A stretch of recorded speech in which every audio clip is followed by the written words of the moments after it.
नमस्कार, हाजिर हूं मैं आज दिन भर की यूपी की बड़ी खबरों के साथ। आज का यूपी में फटाफट शुरू करते हैं खबरों का सिलसिला। बीजेपी के कद्दावर नेता एवं पूर्व राज्यपाल लालजी टंडन की पुण्यतिथि पर सीएम योगी आदित्यनाथ ने विनम्र श्रद्धांजलि दी। इस मौके पर उन्होंने कहा कि बाबूजी की यात्रा वास्तव में शून्य से शिखर की यात्रा रही। एक पार्षद, विधायक, विधान परिषद सदस्य, प्रदेश सरकार में मंत्री और बिहार व मध्य प्रदेश में राज्यपाल के रूप में उन्होंने अपने अनुभव और योग्यता का परिचय देकर जो लाभ प्रदेश और अन्य राज्यों को दिया वह उल्लेखनीय है और वास्तव में एक उदाहरण है।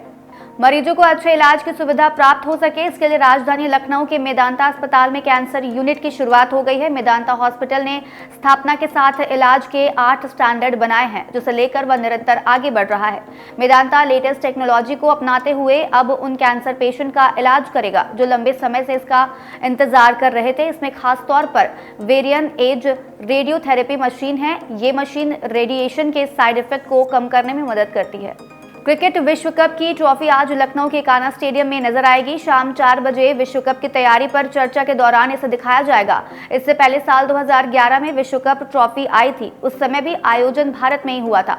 बताया जा रहा है कि पहले दिन कान्हा में ट्रॉफी को रखने के बाद उसको शहर के एक निजी मॉल में शनिवार और रविवार को भी आम लोगों के लिए रखा जाएगा, जहां वह इसे देख सकेंगे।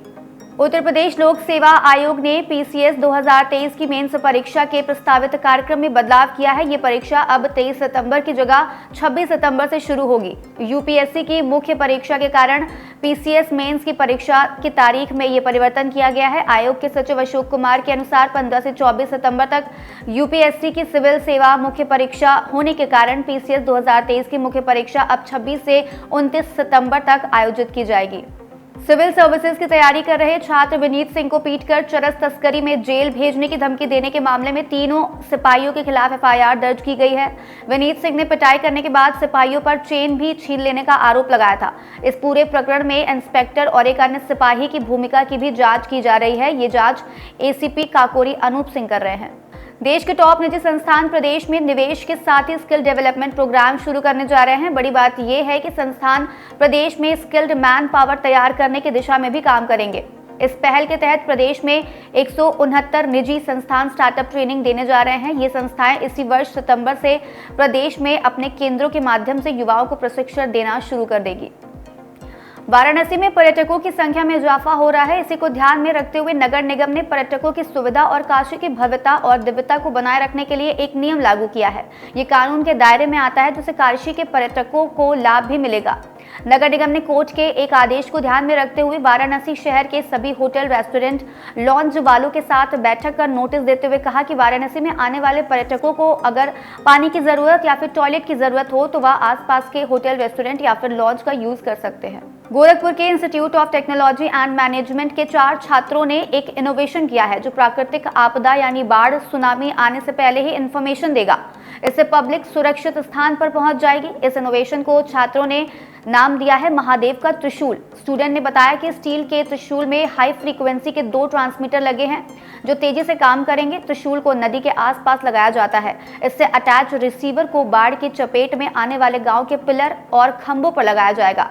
जैसे ही नदी का जलस्तर खतरे के निशान के ऊपर बढ़ेगा तो तुरंत रिसीवर में लगे एलईडी बल्ब में अलार्म बजने लगेगा। उत्तर प्रदेश में इलेक्ट्रिक वाहन खरीदने वालों को सहूलियत देने के लिए योगी सरकार ने खास इंतजाम किए हैं। इसके लिए सरकार ने एक पोर्टल लॉन्च किया है जिस पर सरकार के द्वारा दी जाने वाली सब्सिडी का लाभ इलेक्ट्रॉनिक वाहन खरीदने वाले प्रदेश के लोग उठा सकते हैं। उत्तर प्रदेश के परिवहन राज्य मंत्री दयाशंकर सिंह ने उत्तर प्रदेश इलेक्ट्रिक वाहन क्रय सब्सिडी पोर्टल UPEVsubsidy.in को लॉन्च कर दिया है। अब जिन ग्राहकों ने 14 अक्टूबर 2022 के बाद ईवी खरीदी है वो इस पोर्टल पर सब्सिडी के लिए आवेदन कर सकेंगे। यदि आप भी इंडोनेशिया की यात्रा करने की प्लानिंग कर रहे हैं तो ये खबर आपके लिए काम की है। IRCTC इंडोनेशिया की हवाई यात्रा कराने जा रहा है। लखनऊ से बाली यानी इंडोनेशिया का पैकेज बनाया गया है। खास बात यह है कि प्रयागराज से भी इसकी बुकिंग कराई जा सकती है। यात्रा की शुरुआत राजधानी लखनऊ से 11 अगस्त से शुरू होगी और समापन 16 अगस्त को होगा। आज का यूपी में फिलहाल इतना ही। अपने शहर की बड़ी खबरों का अपडेट पाने के लिए बने रहिए मेरे साथ और देखते रहिए बातें यूपी की।